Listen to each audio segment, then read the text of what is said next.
Cijela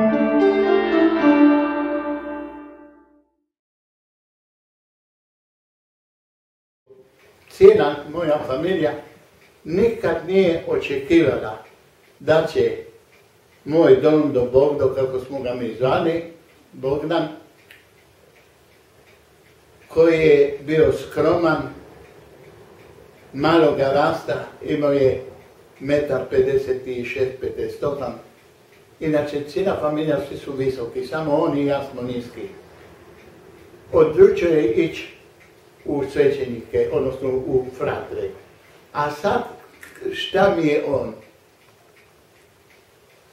Moja baka, po majčinoj liniji, je sestra Svetog Leopolda. Moja baka je bila 7. dijete u familiji, a Sveti Leopold je bio 13. djece. Kad je bio na Rijeci sam ga vidio, ali je bio jako kratko vrijeme. Da on je bio 2 puta interniran. Prvi put je bio interniran jer je odbio primiti talijansko državljanstvo. Jer poznate su njegove riječi, ja sam Hrvat, a krv nije voda. I onda je bio interniran. Drugi put interniran bio sad za ovog rata sa jednim fratrom iz Šibenika, jer je pričao i govorio kako će Italija, koja se udružila s Njemačkom, izgubiti rat. Ja sam imao dosta njegovih stvari, jer on se dopisivao neko vrijeme sa mojom majkom.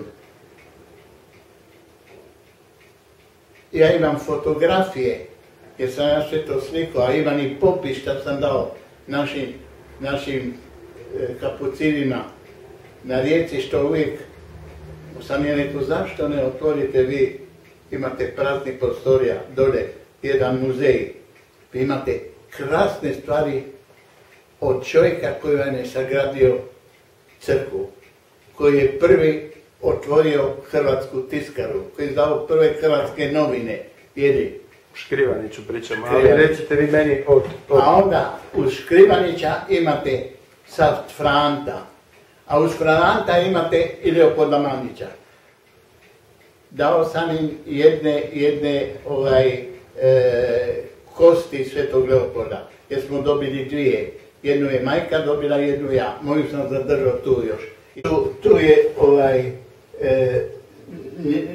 njegove kosti i to original iz Vatikana za potvrdu.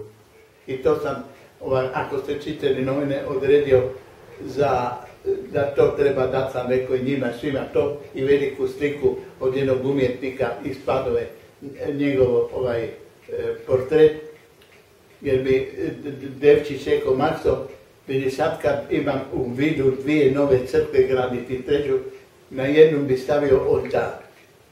Ive, a ja ti davam kosti, jedi, i sliku. A inače ovima sam dao srebrno posuđe iz kojeg je, dok su oni bili dobri, od koje on je.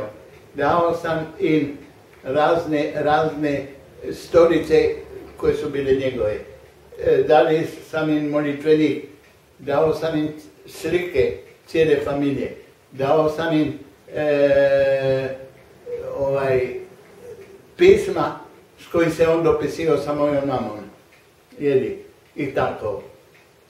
Dakle, sve sam njima dao, da ko bi to ovo, da ko bi čuo. Slušajte, ima koji dolazimo u crkvu i mi preuzima obavezu da u nedjelju držite to otvoreno i mi ćemo jedno tamo dežurati 2 sata. Samo vi znate, to je na stolu, pa gore velika ploča staklena i sve to neće nitko uzimati, ne zanimajte.